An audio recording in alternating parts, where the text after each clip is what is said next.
नमस्कार, आप देख रहे हैं न्यूज नेशन में हूं पिनास त्यागी। आप सभी को दीपावली की ढेरों शुभकामनाएं। और अब सीधे चलते हैं नौशेरा, जहां पर प्रधानमंत्री नरेंद्र मोदी जवानों के साथ दिवाली मना रहे हैं। तो बोलो ना साथियों,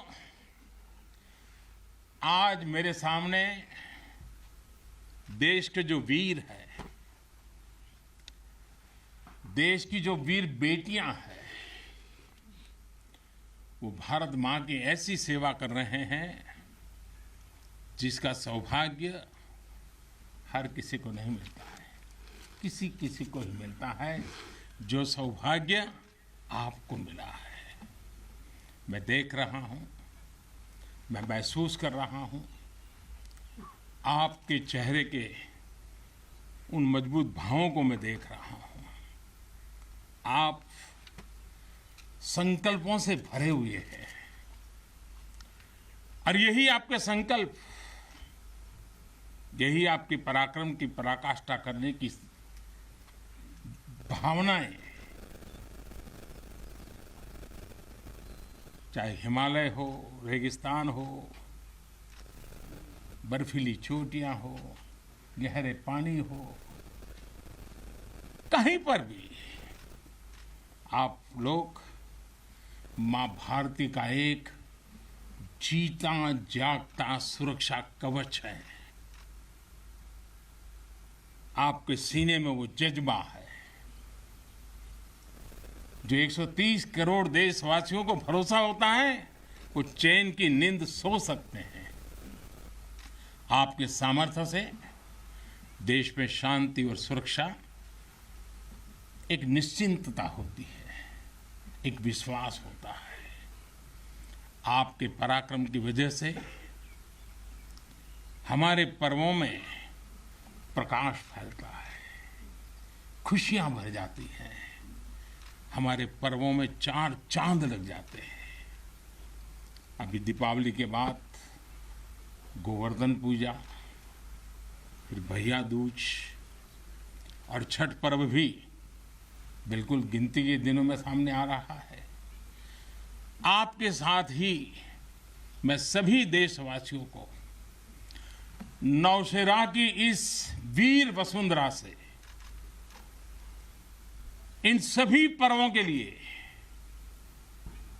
देशवासियों को भी बहुत बहुत शुभकामनाएं देता हूं। देश के अन्य हिस्सों में बड़ी संख्या में लोग आज दिवाली का जब दूसरा दिन होता है तो नववर्ष की भी शुरुआत करते हैं। और हमारे यहाँ तो हिसाब किताब भी दिवाली से पूरा होता है और दिवाली के दूसरे दिन से शुरू होता है। खास करके गुजरात में कल नया साल होता है। तो मैं आज नौशेरा की इस वीर भूमि से गुजरात के लोगों को भी और जहाँ जहाँ नववर्ष मनाते हैं उन सबको भी अनेक अनेक मंगल कामनाएं उनके लिए देता हूँ। साथियों, जब मैं यहाँ नौशेरा की पवित्र भूमि पर उतरा, यहाँ की मिट्टी का स्पर्श किया, तो एक अलग ही भावना, एक अलग ही रोमांच से मेरा मन भर गया। यहाँ का इतिहास भारतीय सेना की वीरता का जयघोष करता है। हर चोटी से उस जयघोष सुनाई देता है। यहाँ का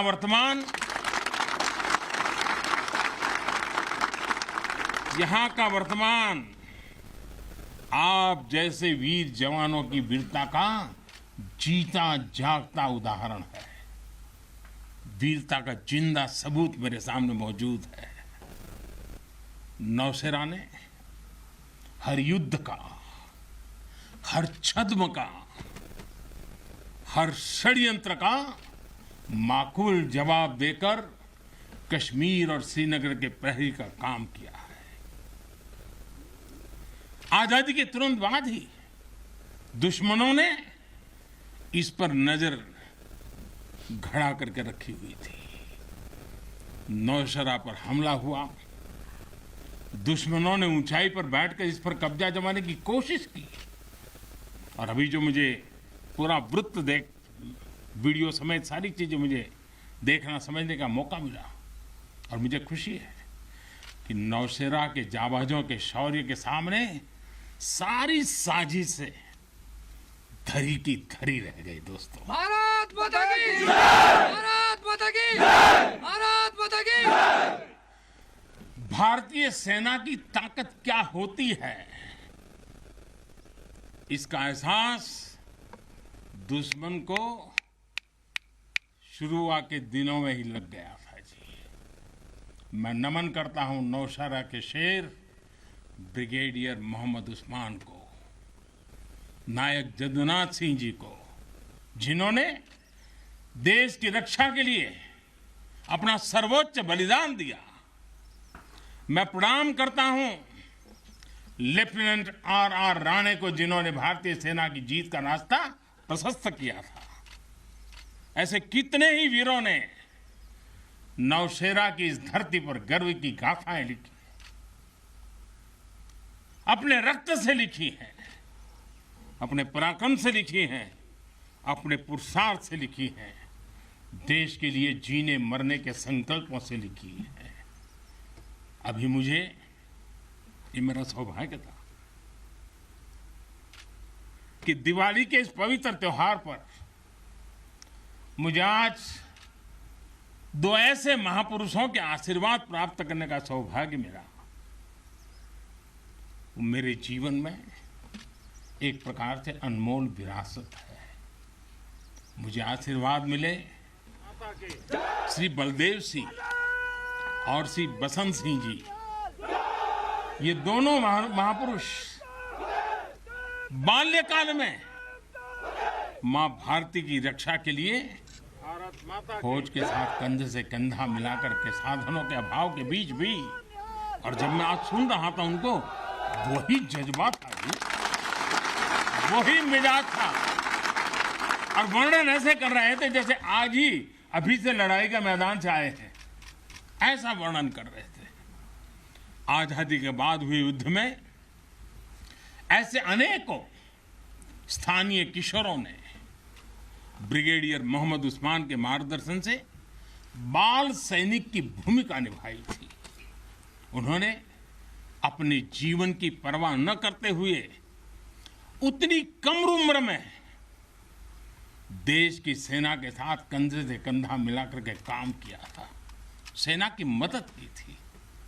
नौशेरा के शौर्य का यह सिलसिला तब से जो शुरू हुआ, न कभी रुका है, न कभी झुका है। यही तो नौशेरा है। भारत माता की भारत माता की भारत माता की। सर्जिकल स्ट्राइक में यहां की ब्रिगेड ने जो भूमिका निभाई, वो हर देशवासी को गौरव से भर देता है। और वो दिन तो मैं हमेशा याद रखूंगा, क्योंकि मैं कुछ तय किया था सूर्यास्त के पहले कि सब लोग लौट करके आ जाने चाहिए, और मैं हर पल फोन की घंटी पर टिकटिका के बैठा हुआ था कि आखिर से आखिर मेरा जवान पहुंच गया क्या, और कोई भी नुकसान किए बिना ये मेरे वीर जवान लौट करके आ गए, पराक्रम करके आ गए, सिद्धि प्राप्त करके आ गए। भारत माता की भारत माता की भारत माता की। सर्जिकल स्ट्राइक के बाद यहां अशांति फैलाने के अनगिनत कुत्सित प्रयास हुए, आज भी होते हैं, लेकिन हर बार आतंकवाद को मुंह तोड़ जवाब मिलता है। असत्य और अन्याय के खिलाफ इस धरती में एक स्वाभाविक प्रेरणा है, माना जाता है, और मैं मानता हूं ये अपने आप में बड़ी प्रेरणा है। ऐसा माना जाता है कि पांडवों ने भी अज्ञातवास के दौरान अपना कुछ समय इसी क्षेत्र में व्यतीत किया था। आज आप सबके बीच आकर मैं अपने आप को यहां की ऊर्जा से जुड़ा हुआ महसूस कर रहा हूं। साथियों, इस समय देश अपनी आजादी के 75 वर्ष का पर्व मना रहा है।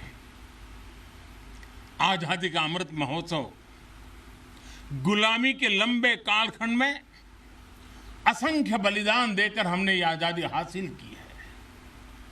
इस आजादी की रक्षा करने का दायित्व हम सभी हिंदुस्तानियों के सर पे है।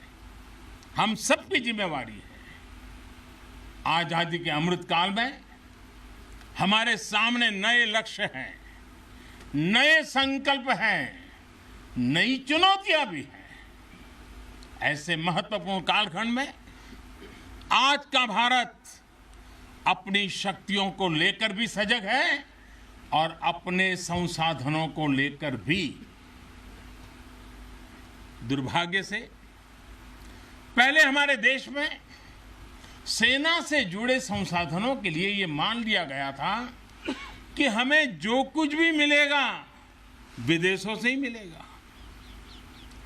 हमें टेक्नोलॉजी के मामले में झुकना पड़ता था, ज्यादा पैसे खर्च करने पड़ते थे।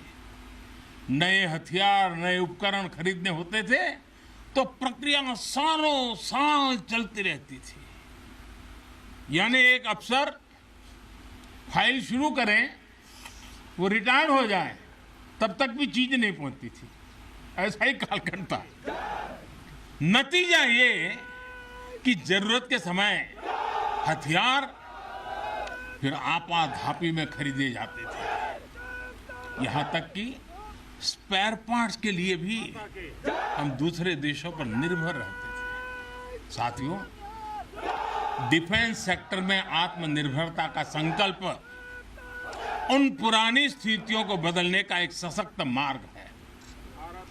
देश के रक्षा खर्च के लिए जो बजट होता है, अब उसका करीब 65% देश के भीतर ही खरीदी पर खर्च हो रहा है। हमारे देश ये सब कर सकता है, करके दिखाया है। एक अभूतपूर्व कदम उठाते हुए अब भारत ने ये भी तय किया है कि 200 से ज्यादा साजो सामान और उपकरण अब देश के भीतर ही खरीदे जाएंगे। आत्मनिर्भर भारत का यही तो संकल्प है। अगले कुछ महीनों में इसमें और सामान जुड़ने वाले हैं। देश को आत्मनिर्भर बनाने वाली ये पॉजिटिव लिस्ट और लंबी हो जाएगी। इससे देश का डिफेंस सेक्टर मजबूत होगा, नए नए हथियारों उपकरणों के निर्माण के लिए निवेश बढ़ेगा। साथियों, आज हमारे देश के भीतर अर्जुन टैंक बन रहे हैं, तेजस जैसे अत्याधुनिक लाइट कॉम्बैक्ट एयरक्राफ्ट बन रहे हैं। अभी विजयादशमी के दिन 7 नई डिफेंस कंपनियों को भी राष्ट्र को समर्पित किया गया है। हमारी जो ऑर्डिनेंस फैक्ट्रीज थी, वो अब स्पेशलाइज्ड सेक्टर में आधुनिक रक्षा उपकरण बनाएगी। आज हमारा प्राइवेट सेक्टर भी राष्ट्र रक्षा के संकल्प का सारथी बन रहा है। हमारे कई नए डिफेंस स्टार्टअप्स आज अपना परचम लहरा रहे हैं। हमारे नौजवान 20, 22, 25 साल के नौजवान क्या क्या चीजें लेकर के आ रहे हैं, गर्व होता है। साथियों, उत्तर प्रदेश और तमिलनाडु में बन रहे डिफेंस कॉरिडोर इस स्पीड को और तेज करने वाले हैं।